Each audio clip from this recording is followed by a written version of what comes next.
Good morning. There's nothing more foreboding than the conference organizer being the only person that sits in the front row at a talk. So you're alone there, it's great. Okay, so this talk. Before I get going, has anyone seen me speak before, apart from you, Allard? There's a few folks, good. Okay, and you're still here, which is nice. It's nice to see someone coming back for a second dose. Okay, so I will introduce myself briefly. I'm Russ Miles. I have been everything from a CEO to a configuration management engineer. I think that was my first job. That was back in the day where all I had to do was the essentials of Git, commit, and push. That was my job. Right through to, like I say, CEO, which was horrific. Never want to do that again. And I'm now back to being what's called a technical product owner. And this talk is, just to give you a little glimpse, is actually something where I talk about why I settled on that, and why I chose that, and why it's really important as a job, and what you're actually there to do, and why I care about it, and why it eats up my living hours. Okay, so first of all, when I spoke to my colleagues, I work in a bank, by the way, please don't judge me too harshly. I work in a payments bank. It's one of the new banks in London. And when I spoke to them and said, I'm going to a conference in Amsterdam, they were very excited until they realized it was a Java conference in a framework they don't use.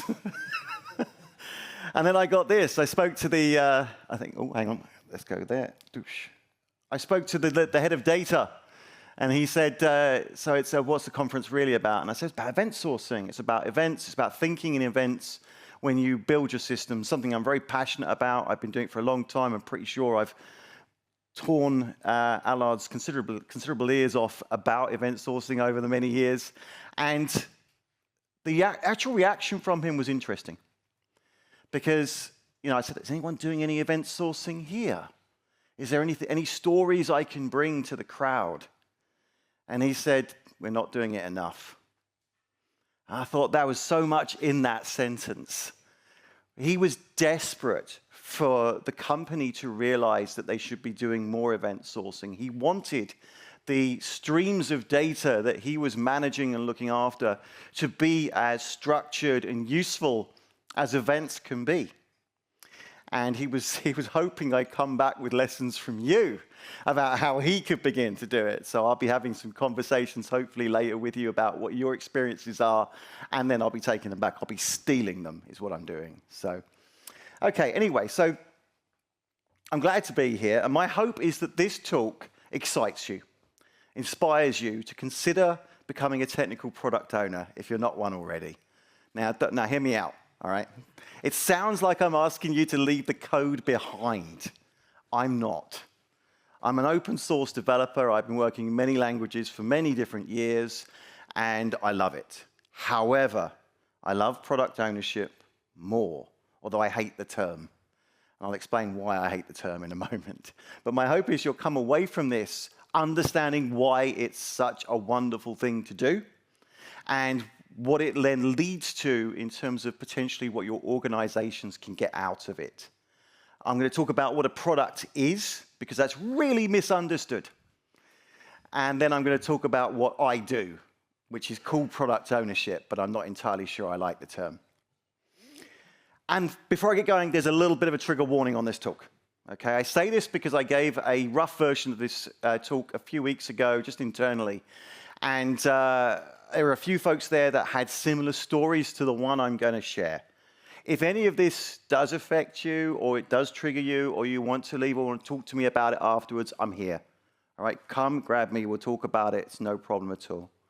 But there's a lot of stories I'll share here, like two main ones. And the second one, the bigger story, is very personal, and it's very difficult for some folks. So I just want to prepare you. So it's more like a little trigger warning, actually, I hope. Okay, so the first story, we go back 15 years. I was young, I was impressionable, I had hair, I was probably a little thinner, and I was probably beautiful. But back in those days, no, I was never that. Go back 15 years, I was on the first day of the most exciting job I've ever had. I was, it's fair to say, absolutely terrified, was my overriding emotion. I wasn't terrified because it was a new job. I wasn't terrified of the colleague I just met, although he was quite terrifying, but I didn't know that yet.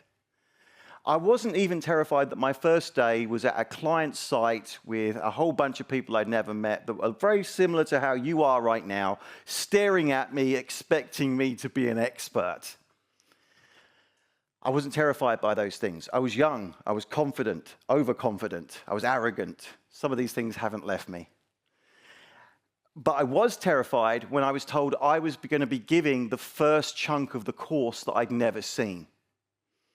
I was expected to train these eager minds in a piece of technology, a bunch of features that I'd never seen before.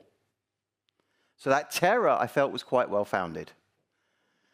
And, but, again, I mentioned I was young, stupid, overconfident. I did it anyway. Right? I was like, what could go wrong? I was like Pippi Longstocking. Let's do this. I don't know anything about it. I'm going to be great at it. And what was profound was that I was good at it. I got great feedback. People thought I was the expert in that topic. And I'd like to say it's because I'm a genius. I'm not. By far, I'm not. What was genius was the product I was representing. I was there representing a platform, a Java platform, really. And because it had been built with a set of principles in mind, and these are like assumptions and guiding lights, because it had been built with those things in mind, I could absolutely rock, even though I'd never seen this technology before, or this particular piece of technology before. I knew the principles, and so navigating the platform became child's play, literally trainee, trainer, child's play. And the first principle that this particular product manifested was that make the right things really simple and easy for people. Okay, that was baked into every aspect of that product. Make other things possible was also there. We call this the balance of freedoms and constraints. Every platform that you build as a product will have a set of rules that it tries to say, stay within these guardrails, stay within these and you'll be safe. You'll be doing great work. And as soon as you get out of them, you might get hurt. But this particular platform not only told you when you were on-piste or off-piste, but it also allowed you in certain areas to go off-piste. It understood that there was a balance of freedom where you wanted to say, yes, you can do things your way here.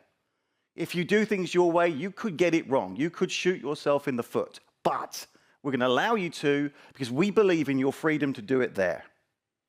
And because the platform was clearly identifiable, it was still relatively safe to do so. So I knew that principle was in there. So as I'm navigating the content, I'm going, well, what would be the right thing to do here? It will be this. Right, I'll tell them this is what it's going to help you do. And then we looked at how the product did it for you, the platform product did it for you. And then, yes, because it had been built with this principle in mind, I didn't look a complete fool, which was great. The other principle in there was principle of least surprise. You expect something, it happens that way. And all right, if you're a pessimist and you go in and go, it's going to break everything, then hopefully you are surprised by that one.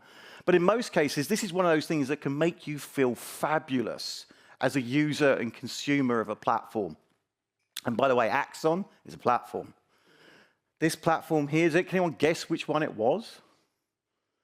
It was the Spring Framework. I joined Interface 21. It was my first day on the job. The principle of least surprise was baked in there. The exceptions were the exceptions you expected to see. They communicated things that were largely meaningful. In fact, an enormous amount of effort was put into making sure that exceptions that were bubbling out of other technologies that made no sense to anybody, man or beast, were wrapped into something that did maybe make sense and help you understand what had happened. I'm not looking at anybody, but Oracle, figure out what exceptions are supposed to be. Okay, so that was fantastic, though. This principle of least surprise could make me look like I was super smart. I could anticipate how the things were going to behave. I could even anticipate the shape of the APIs because it was all consistent, and I didn't expect to be surprised. One of the things you can do when you're building your platforms is think about how the experience of consuming it doesn't surprise people. Okay, look for the, you can see it in patterns of behavior, but you can also know it and feel it yourself if you're a consumer of it. Okay, and another thing which is related to the talks later on today is that the code is communication. Between sessions, if I needed to get up to speed on the next thing I was supposed to teach people on, so this is just-in-time teaching, I call this, I could go and look at the code and see how it works and read it because it felt that easy. What they'd optimized for was low cognitive load. I could look at the code and go, yeah, I can see what it's trying to do right here. If you want to know what cognitive load feels like, because there's a lot of science out there on what it is, but you know how it feels. If you've ever read a technical book, and I've written 10 of the things, one of the things I optimize for in my books is I try to reduce cognitive load. And I do that by asking, if someone's reading a paragraph, how many things am I trying to get in their head? If I'm trying to get one thing in their head at that moment in time, that's a good paragraph. If I'm going to get two, that's not so good. And it gets worse and worse. You know what cognitive load feels like. If you read a paragraph and got to the end of it and gone, I just need to read it again. I didn't quite get what it was trying to say. That is on the author. And it's the same with your code and your methods. So optimizing for that, again, made me look smart. I felt great about being somebody that could master this technology very quickly, with all my background, of course, which helped. But I want you to remember that feeling. That's what a platform can do. When it's built with some decent principles, a platform can help your customers feel smart. And that's far better than the alternative. Okay. I was also introduced to something that I now call the platform golden ratio, or the platform as a product golden ratio. This is one of the measurements of success. It's only one. It's kind of very easy to understand. It's the number of engineers building the platform product divided by the number of people using it. Okay? In most companies I work with, they're at a point in the journey where they've got maybe a number of DevOps engineers that are running around ragged, reacting to what people need, absolutely burning out, trying to maintain everything under the sun. And there's almost, in some places, a one-to-one ratio. There's one DevOps engineer to every single engineer that's working on stream-aligned products. Okay. Where I am at the moment, I'm lucky. We've got kind of this ratio, which is really a 1 to 10. And 1 to 10 is where it's kind of an inflection point. Most companies don't need an intentional platform as a product until they realize they've got one platform engineer or DevOps infrastructure engineer to 10 product team engineers, and they say they want that to trend a certain way. They don't want to have 2 to 20, 3 to 30. They want to see if they can open up those jaws and trend it a different way. But that tends to be the starting point. Most of the companies that come speak to me have got to the point where they realize they're not going to do that. They're going to end up linearly scaling their infrastructure and DevOps type activities in line with the rest of the company and the product growth. And so they want to stop that. I was very lucky. I joined a company where we weren't talking about 1 to 10 or 1 to 100. We were 100 of us to millions of users, millions of customers. It was a stunning trial by fire. I have never seen engineering like it when someone is trying to consider the impact on that many users. The beautiful thing, and the thing I didn't realize that I was being intoxicated in a beautiful way by, was that this is amazing to be able to create something that is so universally useful and loved. A lot of people hated some aspects of it too. We won't talk about XML configuration today. There's a lot of things that were not perfect, but it got a lot right.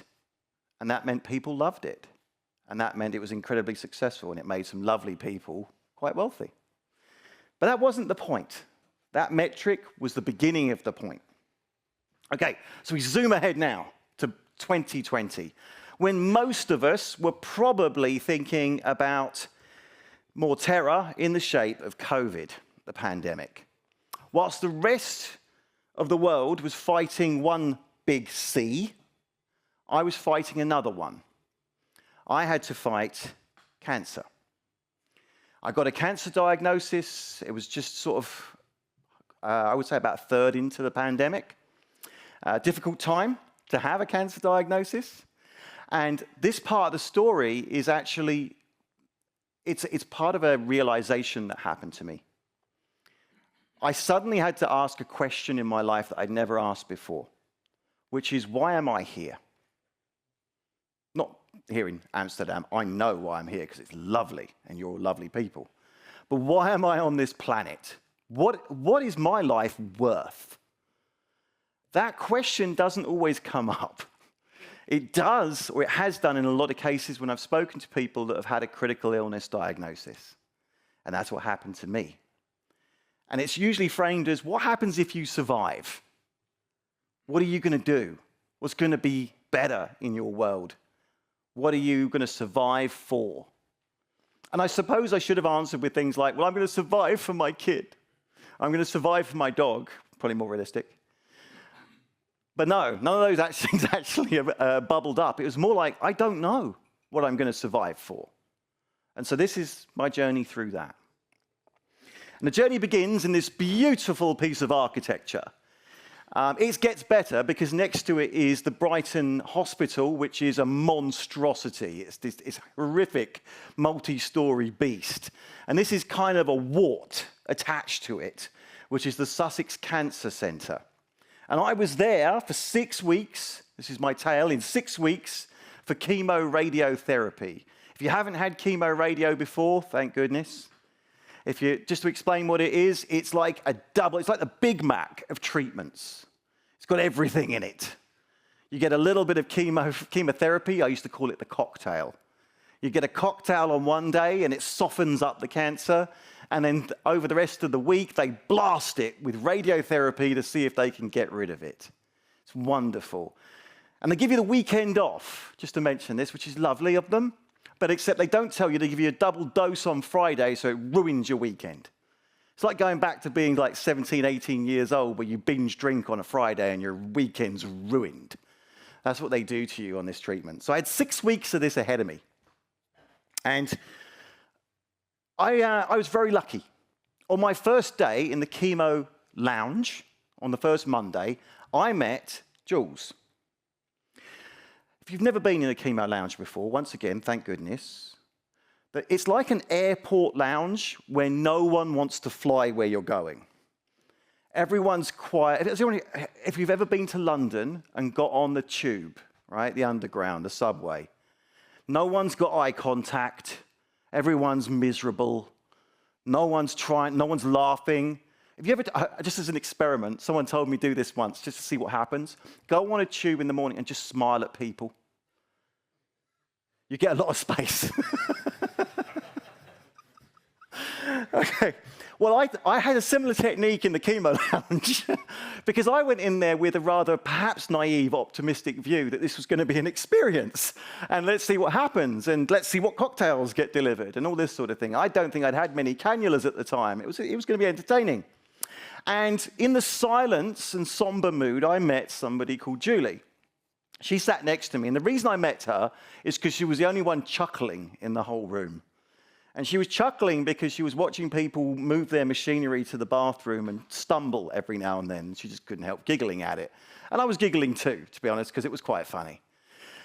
Because they would like move the wire and you'd be fine, but no, dum, every time, dum. Anyway, Jules and I got to know each other over the next 6 weeks. This was not Jules's first rodeo. She'd been through this before. She'd been fighting cancer for quite some time. And it's also fair to say that she was towards the end of her fight with it. It was a very difficult time for her. But she gave me the time of day. We both had children. We talked about our kids. The bit I'm going to tell you about now, though, is other stuff we talked about, because it was Jules that kind of prompted in me the question that I talked about earlier, which was, oh, by the way, that's me looking glorious at the beginning of the treatments. What are you here for was the question that Jules asked. What are you here for? What are you doing for? Why are you going to go through this? And I thought about what I do, right? So I said, I'm in product. And she said, product, what's that? Is that what matters? And I was like, yeah, I suppose it should be the product that's the most important thing. So is it the thing that matters to me? The fact that I create a thing? Is it the thing that motivated Allard to create Axon back in the day? He wanted to create some code in a Git repo, maybe? Was it not Git back then? It could have been something else. That long ago. But is it the thing that matters? And that didn't feel right. So I then said, is it the activity? Is it the people I work with? Is it the creative stuff that's going on that matters? And to both, and then is it what I produce?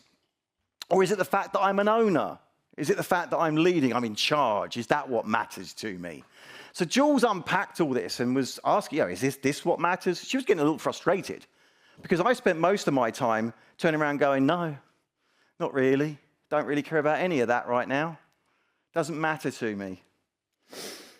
Is it the business impact? Was one question that came up. And this is where I felt guilty because I thought my answer should be yes here.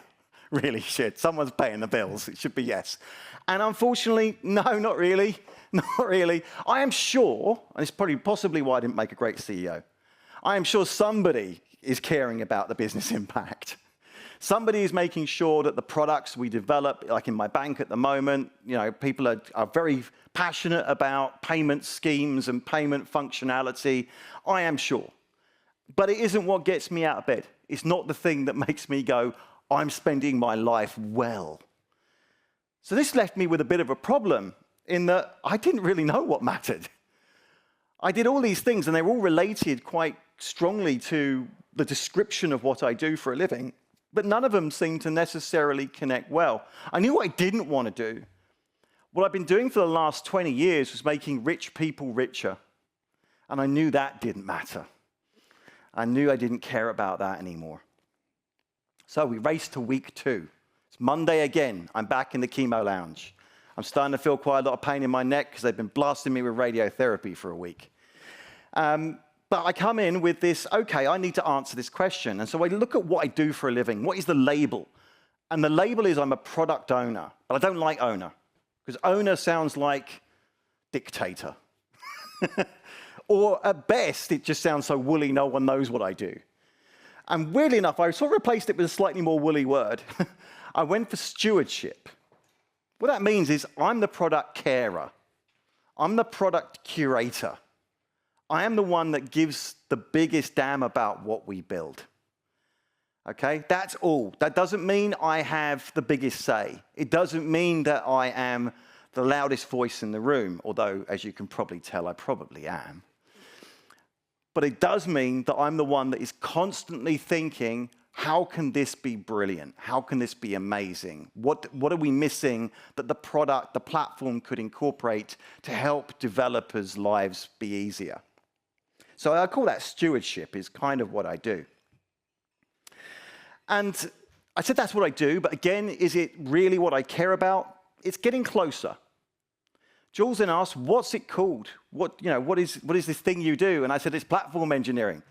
But this is one of those moments where I realized just how embarrassingly bad we are in this industry at naming things. I mean, don't get me started on NoSQL, right? We should have had all license, all freedoms to name anything taken away the moment we name something after what it's not.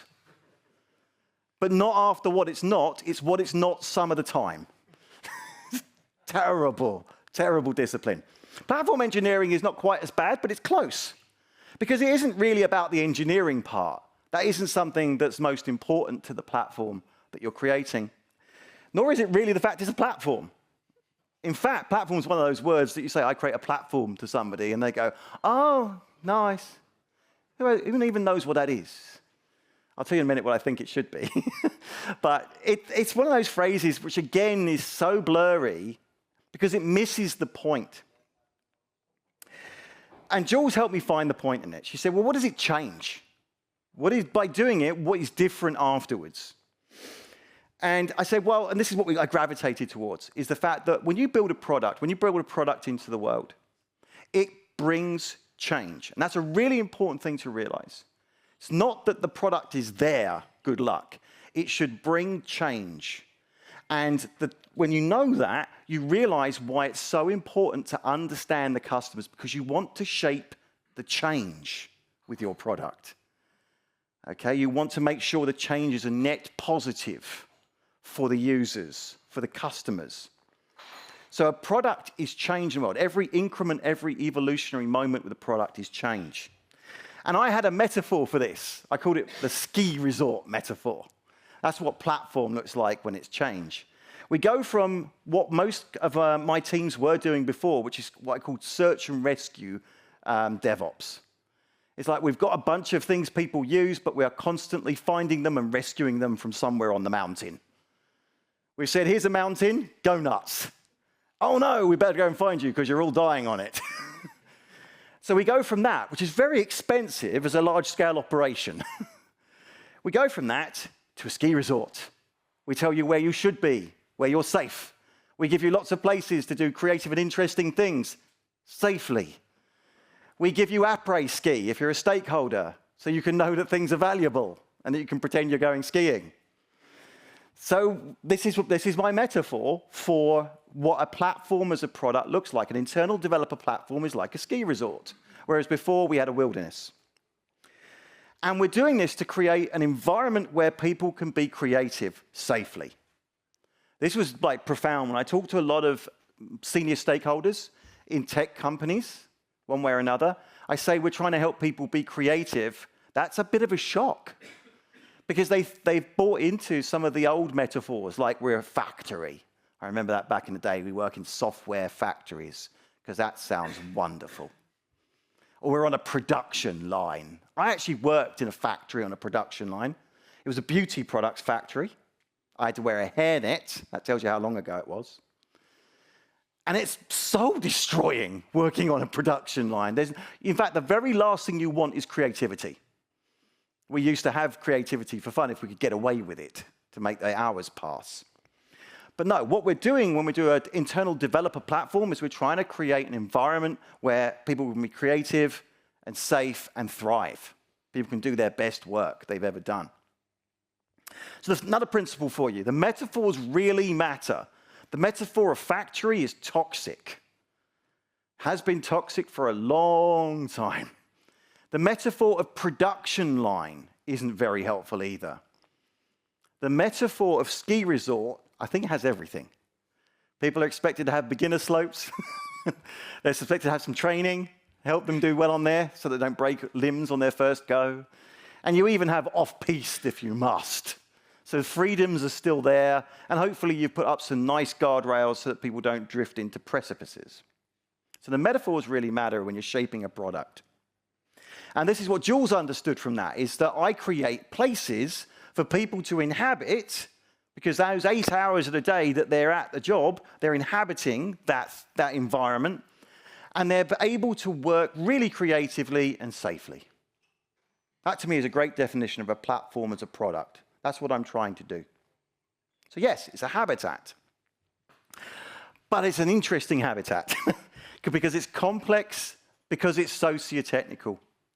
This is important when you start to realize how you want to change the habitat, how you want to evolve the product. The more complex it is, the harder it is to change with a high degree of confidence. If you're not familiar with complexity theory, and why would you be? It's quite dry stuff. In complexity theory, the challenge is that most people view systems as basic and simple, or maybe complicated at most. What that means is cause and effect is kind of assumed. In a complex environment, you get what these strange effects called non-linear dynamic effects. One small change can make a massive difference in a complex socio-technical system. So the craft of creating a powerful and net positive platform product is understanding that it's enabling a complex socio-technical environment where cause and effect isn't so helpful. So it's hard. So the question then was, well, what makes a good habitat? Racing on to week 3. I like this picture. The wrestling metaphor, by the way, is there because I was thinking of platform, which, Plato, the philosopher who was a wrestler, don't worry about it. It's a bad story. But the point is, a habitat lifts people up. Okay, it's helping people thrive and do better. Literally, platform, lifting. That's why it's a pretty good name. We might have got something right in our naming. We're trying to lift up what people are capable of. Notice it doesn't say guardrails and stop and constraints too heavily. You're lifting people up. You're making it easier for them to do a better job. That's how we want people to experience a great platform. So how do we do that?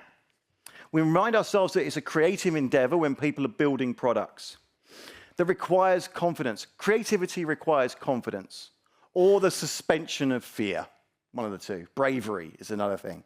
I want to help my users be brave. To do that, I need them to know that they're in the right place doing the right thing at the right moment. A platform can do this as well. In the platform we're building in the bank, we're putting extra effort into the developer portal so that they can know that they're in the right place, in their right team, looking at the right code, working on the right stuff. This is table stakes to give people confidence. And then we go further than that, where we start to say, are you doing the right thing? Here's the right thing, here's the other things, back to that spring principle back in the day. So this is an incredibly important part to inject in the system. If you want people to be creative and to be able to be brilliant and feel smart, you've got to help them know that they're in the right place doing the right thing at the right moment. And I've completely butchered the hierarchy of needs to explain this. But these are a platform user's needs. The first is identity and scope. Do I even know I'm using the platform or not? In most organizations that don't have an intentional developer platform, knowing you're using the platform or not is probably not known or necessarily cared about. Everyone's using their own tools, their own way, and their own unique ideas, which is probably fine when you're at a certain size. As soon as you get to a size where you care about that golden ratio, you then need to figure out what are the things we standardize on, what are the things that every commonality would benefit here. And to do that, you create a product with an identity. It sounds like a small thing. But under this comes things like versioning. Recently, I had to create a product internally that was about compute. It's infrastructural compute. And I create a version for it so that people can go, am I on version 1 of the AKS or Kubernetes style compute or version 2? And then I have to describe what those versions mean. This is all about scoping and identifying the product. If people can't identify what is or is not the product, you don't have a ski slope. You have the mountain still. Then we inject safety because we want people to be creative. So we have to give them the table stakes of something that's safe. Yesterday, we explored telemetry. Observability is a massive part of helping people feel safe. Safe in development, safe in staging, safe in production. They know that they can turn the lens on and they can explore the system. They can comprehend the system. Reliability is another part of that. Injecting reliability into default, into the platform, doesn't mean that the product teams don't have to think about it. The product engineering teams and developers do still have to think about these things, but we're giving them the tools to think about the right aspects of it. And security goes hand in hand with that too. We want to make sure we establish the freedoms to still be able to create things that are special, are a bit different. Back to that popularity of Spring. It told you the right way to do things, and it also left the door open to do things other ways because right might be context sensitive. When you're building abstractions in a platform, and you will, you'll say, these are the things you care about, these are the things you don't need to care about. When you're doing that, getting it wrong for a particular context means the whole thing's frustrating. You inject frustration into the platform. So when you're designing your abstractions, you're looking to make the platform consumable in a way that feels empowering, not constraining. And that means leaving the right doors open for creativity. Freedom of quality, want to make sure that people can own their quality and even adjust the quality of what they're producing. The quality of a product that is going to exist for 2 days just in order to get a contract over the line is entirely different, frankly, from the quality of a product that's going to be the important business service that is regulated in our bank. People say quality is not a variable. Quality of product is. Maybe not the quality of your code, but the quality of the product can be. It's held to different measures. Freedom to contribute. Okay, at this point, this is why we do internal developer platforms tend to be inner open source efforts. We want to share the code. We want to make it possible and easy for people to consume it. At Spring, this was part of the DNA. It's an open source from the beginning anyway. So to make it successful open source, we understood that we had to make it comprehensible by people. And we had to make the documentation as good as we could, and the training as good as we could, so that people could contribute as well as consume. We do the same thing in our internal development platforms. And then finally, freedom of expression. This is a bit woollier, but it's beyond creativity. It's being able to share with others, I did that. So it's almost that recognition as well that I contributed to this and I'm part of it. I feel ownership of the platform as much as anybody else. If you can achieve that dynamic, you're really starting to hit the top of the pyramid of needs for an internal developer platform to be successful.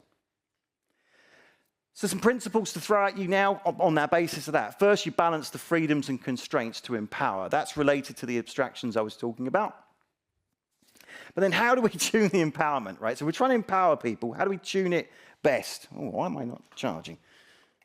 Maybe because of that. Good. Empowerment is culturally sensitive, okay? Depending on the organization you're in, they'll want certain freedoms. Okay. I went away with that thought of it's culturally sensitive. It matters. It's different. He's thinking about it. Is this going to come? I might just sit there with it like that. Can you do that? Are you sure you're not qualified? A round of applause for my beautiful assistant. Knew we'd find out where that use came in. Right, so after week 4, right, I realized again, it's still culturally sensitive. It's still a problem. And so I looked at what we do at our organization. And I realized that the way that ClearBank is set up is we encourage autonomy with accountability and responsibility. A platform needs to be tuned to empower that. So we tune it to allow creative autonomy at the same time, as making sure that we don't introduce constraints that take away that creative autonomy. Okay. And we do this for a broad community. My platform is not just built for the product engineering teams. It's built to empower the technical product owners across the company. All the stakeholders find my platform valuable. We recently created a piece of the puzzle that we originally called the scorecard. But really it's a feedback loop that shows you whether your product that you're creating with your teams, how aligned with the platform is it? And it's a simple mechanism for people to score a product's health. So technically, how healthy is the product? It's a great way of saying, are you on the ski slope or are you lost in the woods? And we do that not because we want to police it, but because we wanted the product owners, who are not always so technical, to be able to understand the technical facets of their products, to make better priority calls. Before we introduced this system, this capability in the platform, we had what we called 25% time, which meant that you couldn't do product features. For 25% of the time, you had to do technical debt stuff, which all the product owners hated, because it's taken away my product. It's taking away my opportunity and what I guide. And the reason for that is we hadn't attacked the problem of how do we empower the product owners themselves to make better decisions. And so that's where this feature of the platform came in. So it's a very broad community that you try to empower and lift up with your developer platform, even though it's called a developer platform. Okay, so that's nice, but you've got all those needs. How do you go about meeting them? And I went, oh, that's complicated. Yeah. Week 5 came around, and I realized, actually, it's not complicated at all. The complication comes from focusing on the wrong things. We focus on APIs, or how we build the platform, or the infrastructure as code. None of that is the most important thing. It's important, not the most important. I learned a lesson. I had to write a book recently for O'Reilly Media on cloud-native application protection platforms. And what I learned whilst writing that book is what makes a great platform is the connective tissue that it introduces between different people, different groups, different silos. So CNAP, through the power of OODA loops, of observe, orient, decide, and act loops, is trying to help different groups of people collaborate closely on the security of a cloud-native application. And I realized that's what we do in developer platforms too. We're trying to introduce OODA loops that completely enclose. We're not just trying to expose data. We're not just trying to expose APIs that you can call. In event sourcing land, we're not just doing commands and views. We're actually trying to close a loop. If we're going to expose some information to a particular group of people, we want to know how, or at least have a grasp on what that action might be based on it. So by thinking in OODA loops, we start to grapple not with features such as you can do this, you can see this, but this is what you'll do. This is what you're going to be able to do next. This is what empowers you to do more. And what that means is it's behavior over structure. I'm not so obsessed with APIs or not. I'm really obsessed with what am I empowering the user to be able to do. I'm looking at what decisions and conversations my platform is making happen at what moment in time. And I'm obsessed about, okay, once they've had those conversations and made those decisions, what actions have I made available so that they can feel very smart and very clever and have done the right thing. Most of the current information around platform products obsesses about, is it an API, or is it a Slack bot, or is it implemented using Terraform or one of its other clones? To me, none of that is that important. Okay, that can also be very context sensitive. What skills you've got can drive that just as much as anything else. But if you design with OODA loops in mind, you're designing with empowerment. If you put behavior over considerations of structure, then you're trying to make something valuable. And those OODA loops are your platform's experience. They capture what it feels like, how smart people are able to be because you've got your platform there. And then the nice thing was, what behaviors? This is a really important part. Okay, as a product owner and as a developer, it's really hard for me to realize this one because I think I'm the expert. I think I'm a genius, after all. But I have to suspend that. And I do that thanks to some training I had in recent times. I've trained to become a Samaritan's listener. For those that don't know what that means, I'm on the phone when someone calls and they're in crisis, and I listen to them. And I help them unpack where they are, and hopefully they leave the call in a slightly better place. The first thing you're taught when you do that is you're not the expert on someone else's world. You can't give advice. You just need to listen. This is an incredibly important principle for all product owners. You are not the expert on your product. You're not expected to be. You're just expected to be the person who cares most about it. What your job is to figure out and listen to the people that are the experts on your product, which are the people that you want to appeal to try to use it. The stakeholders potentially as well, the secondary users. So that's a really important principle to bear in mind. You're not the expert. Even if you think you're the target market, you're not. And at best, you're a sample size of 1. That's not very helpful. So what we do is we follow the needs.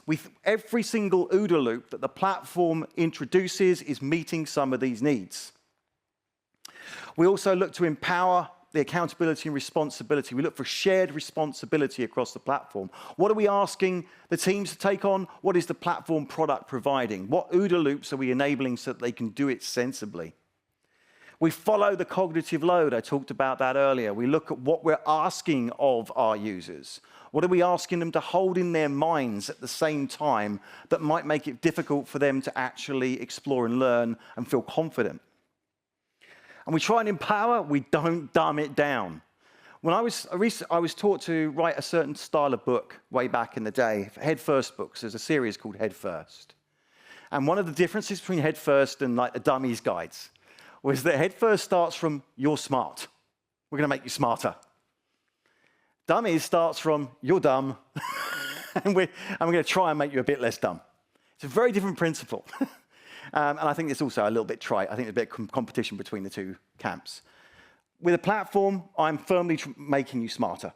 I assume you're already clever and want to make the right decisions, so I'm empowering you to do that. I don't dumb it down. I don't take things away that I think you will need to understand. I wouldn't be doing a good service for my customers if I did. I don't standardize heavily where domain-specific is needed. What that means is, and I learned this when I built a chaos engineering ecosystem some years ago. We built a platform that did too much. It not only injected chaos, but it tried to do observability of the experiments as they were running. What we missed was that the way an experiment is observed is context-specific. The way turbulence is injected tends to be fairly generic. You know, if you've got Kubernetes, here are ways of injecting pain into your Kubernetes. Okay, they tend to be fairly standard. But how you observe whether there's any business impact on those problems is totally sensitive to your world. We missed that. We standardized the whole thing. And that made it harder for people to adopt because they immediately had to tailor to their world and tailor in a way that we didn't expect them to. So yeah, being careful about standardizing your platform where those common patterns really are, those common OODA loops, is part of the craft. And this one's an interesting one, right? So people over personas. In product engineering and product ownership, you'll often hear about who are your personas? The problem with personas is they are really dehumanizing. It's like, are you an engineer or senior or mid or low or all of it's kind of, dehumanizing. I'll talk more about it in a minute. So where we start first when we're doing this is we look for the chaos. We look at our mountain and we find out where people are lost. Where are we expending huge amounts of resources to do search and rescue operations? That's where we should begin. That's where we should start building the OODA loops that help people, take people on the journey.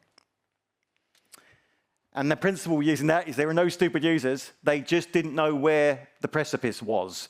They didn't know they were off-piste because we haven't met their needs in that pyramid of platform needs. And this is where don't feed the pigeons comes in.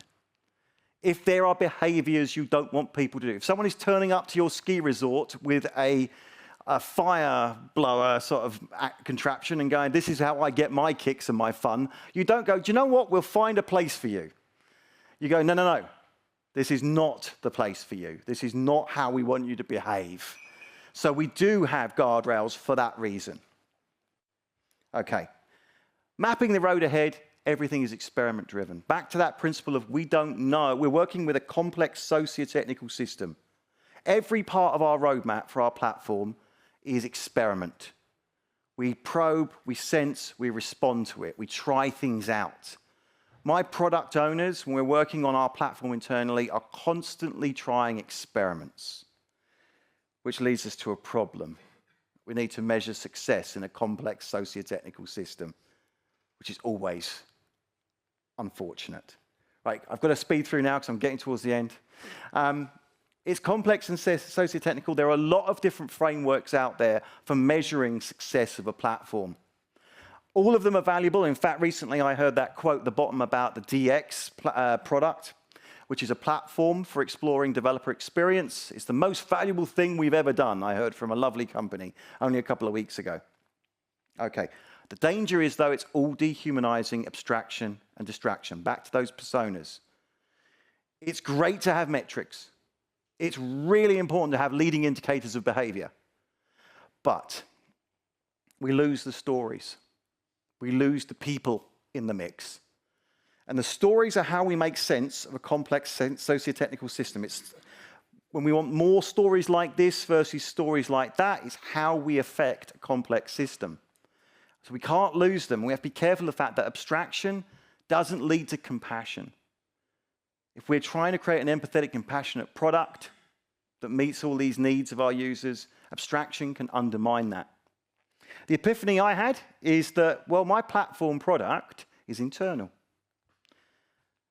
And I really needed to remember that, because as opposed to perhaps when I was working on the Spring framework, I could go and meet people. I could actually see what they're doing. I could observe them. I could get to know them. I could become friends with them. As a product owner, particularly as a product lead, I spend a lot of time doing that. I know my customers because I know them. I know their names. I know what their family life is like. I know what their hobbies and passions are, because it helps me understand what I'm now going to do with the product that we now provide. It builds empathy, compassion, and connection, which is one of the reasons I love working on platforms, internal developer platforms. Right, speedy epilogue to the story. First thing to realize is I am now cancer-free. I'm very, very pleased with this outcome. It took an enormous toll on me in 6 weeks. Very difficult. I was so pleased to have met Jules. Unfortunately, Jules was not as successful as I was, or perhaps another way of looking at it is there are 2 ways of exiting cancer. One is my way, one was Jules's way. But she still left me with that question. What are you here for?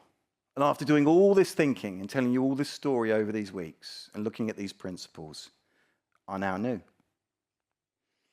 It's other people. The impact that your product can have on other people's lives and their stories. That's what I'm here for. That's why I love building what I build. It's not the thing. It's not even the act of building it. It's the impact it has. And this is what I call it. It's experimental person-centered stewardship. Person-centered means I am focused on the experts, which are the people trying to use it. I involve in powerful OODA loops into my platforms that help people have creative lives that they enjoy. And just a few quotes that I had. This one is actually on the wall of my Listening Samaritan Center when I take crisis calls. This is on the wall beside me. People remember, well, they'll forget what you said. Don't forget what I said. I've just done a talk. They'll forget what you did. That's okay. They'll never forget how you make them feel. Think about how your product makes people feel. It is woolly, but it's so important to its success. And just the last one, because I happen to be in Amsterdam. Okay.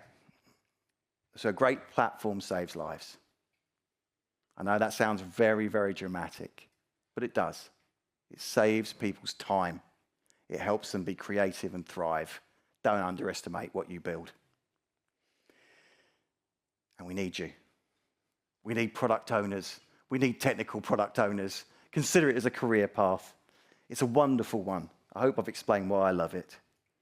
And even though you might be the world's best engineer, you could also be even better as a technical product owner. Okay, thank you so much, everybody.